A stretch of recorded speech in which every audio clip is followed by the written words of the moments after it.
ప్రత్యేకంగా ఈ వీడియోస్ ద్వారా ఆత్మీయంగా బలపడుతున్నటువంటి వారందరికీ దేవుని ఆశీస్సులను తెలియజేస్తున్నాను. మీ వరకు వచ్చినటువంటి ఈ వీడియో, ఈ వర్తమానాన్ని మరి లైక్ చేసి సబ్స్క్రైబ్ చేసి ఛానల్ సపోర్ట్ చేయగలరని ప్రభు పేరిట కోరుతున్నాను. చిన్న ప్రార్థన చేసుకొని నేను వాక్య ధ్యానం కొరకు వెళదాం. ప్రార్థన. మహోన్నతుడ, మహాగణుడైన తండ్రి, మీ పరిశుద్ధ పాదాలకు స్తోత్రాలు. నిన్నటి దినమంతా కూడా మమ్మల్ని సురక్షితంగా క్షేమంగా కాపాడి రాత్రి కాలం అలసి ఉన్న మా ప్రాణాత్మ శరీరములకు చక్కని విశ్రాంతి నుంచి ఈ ఉదయమే ఆయన సజీవులమై ఈ దినమును ప్రారంభించడానికి మీ నామస్మరణతో ఈ దినమును ప్రారంభించి మీ దీవెన కొరకై ఆయన చేస్తున్న ప్రయత్నాన్ని ఆశీర్వదించి ఆయన మనందరినీ కూడా బలపరచమని యేసుక్రీస్తు వారి నామములో ప్రార్థించి వేడుకుంటున్నాము తండ్రి. ఆమేన్. యేసుక్రీస్తు వారి నామములో మరొకసారి అందరికీ శుభాలను తెలియజేస్తున్నాను.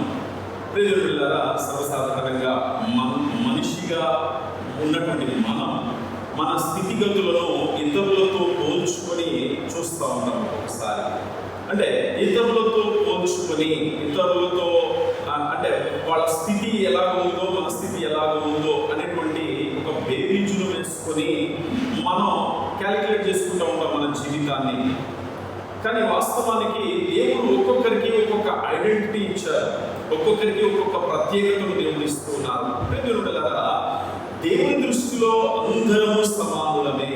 మనుషుల దగ్గరే ఒకవేళ ఈ మనిషి అంటే ఎక్కువ, ఈ మనిషి అంటే తక్కువ అనేటువంటి ఆలోచన భావం ఉంటుందేమో, కానీ దేవుని దగ్గర ప్రతి ఒక్కరూ కూడా సమానమైనటువంటి వారే. దేవునికి స్తోత్రం. ప్రియమిత్రులారా, ఒక చిన్న కుమార్తె తన యజమానుడు మరి వ్యాధితో బాధపడుతున్నప్పుడు మరి యాజకుడి దగ్గర ఉండాలని ఆశపడినటువంటి ఒక చిన్న కుమార్తె, మరి చిన్న బిడ్డ మాట విని వెళ్ళినటువంటి యజమానుడు స్వస్థపడము. ప్రియమిత్రులారా, మరి వేగుల వారుగా వచ్చినటువంటి ఇశ్రాయేలీయులను వేసి అయినటువంటి రాహాబు దాచి ఉంచుట.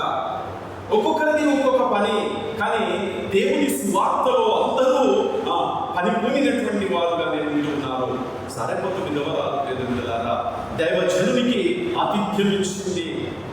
ప్రియమిత్రులారా, ఇలా చెప్పుకుంటూ పోతే చాలా మంది ఉంటున్నారు.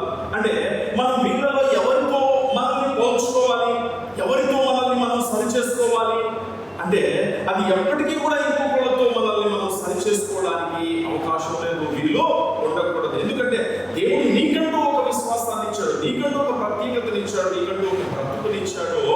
నీ జీవితాన్ని బట్టి దేవుని నీవు ఘనపరచగలిగితే ప్రియమిత్రులారా, నిన్ను కూడా ఉన్నతమైనటువంటి స్థానంలో దేవుడు ఉంచగలుగుతాడనేటువంటి సత్యాన్ని ఈ రోజున నీవు జ్ఞాపకం చేసుకోగలగాలి. హల్లెలూయా.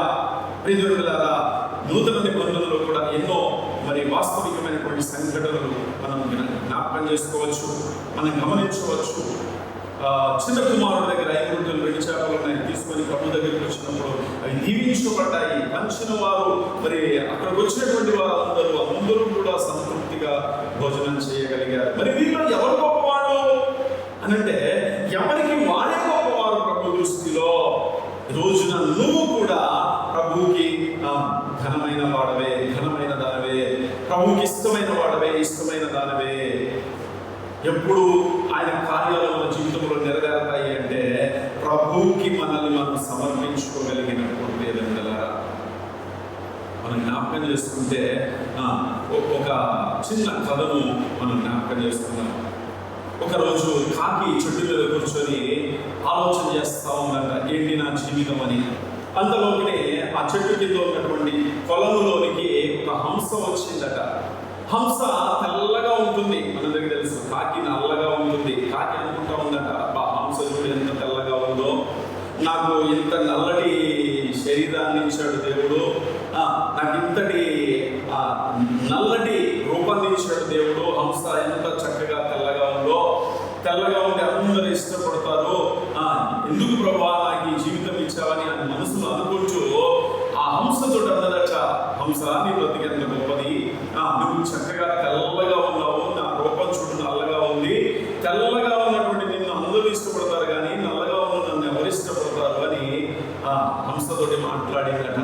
హంస అన్నదట, నన్నేం చూసావు, ఇదిగో చిలుకను చూడు, రామచిలుక చూడు, అది ఎంతో రంగులతోటి ఉంటుంది. అది దాని ఈకలేమో పచ్చగా, దాని ముక్కేమో ఎరుపుగా, మధ్య మధ్యలో ఇంకా కొన్ని రంగులతోటి రామచిలుక చిలుక ఎంతటి అందాన్ని కలిగి ఉంటుందో నాదే ఉంది అని చెప్పేసి అన్నదట.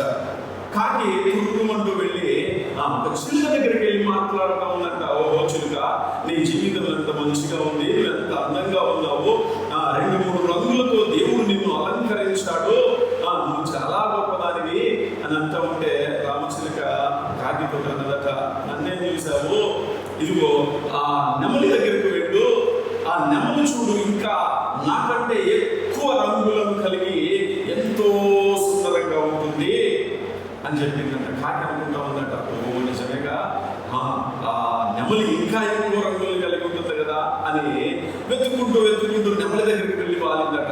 నెమలి దగ్గరికి వెళ్ళి నెమలితో అంటా ఉన్నదట, ఆహా నెమలి, దేవుడు నీకు ఎన్ని రంగులను ఇచ్చాడు, ఎంత అందాన్ని ఇచ్చాడు, ఎంత సంతోషం నీకు అని అంటే నెమలి మాట్లాడుతూ ఉన్నదట, విచారంగా మాట్లాడుతూ ఉన్నదట.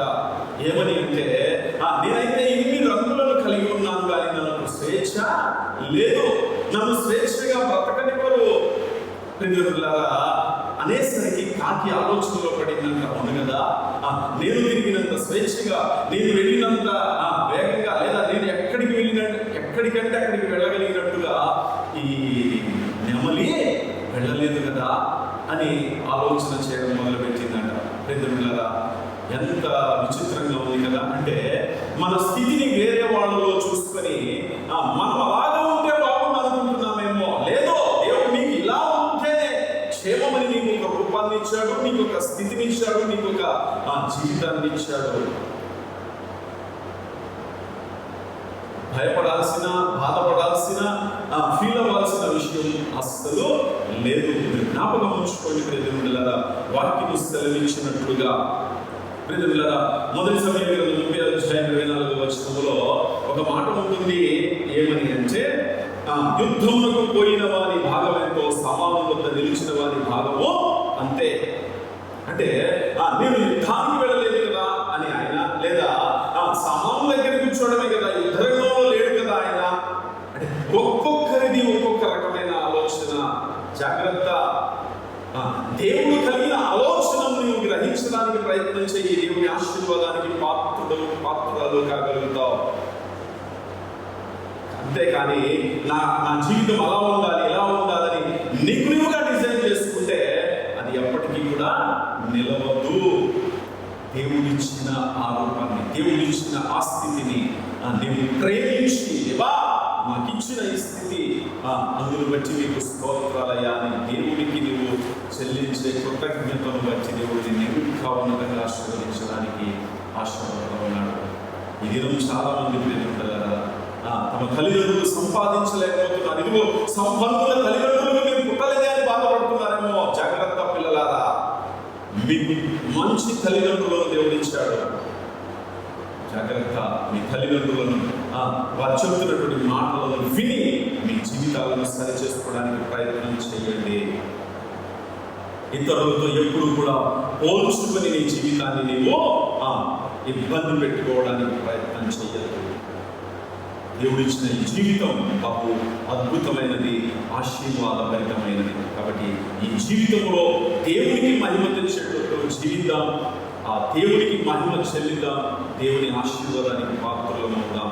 దేవుని మాటలు దీవించుగాక.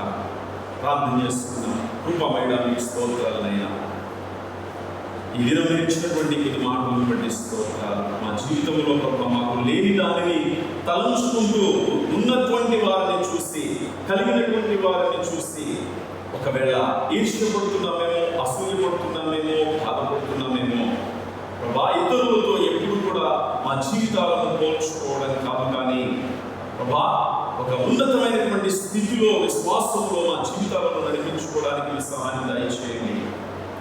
అనుదినము అయినా మేము సంతృప్తి కలిగి ఉండే జీవితాన్ని మాకు నేర్పించండి ప్రభా.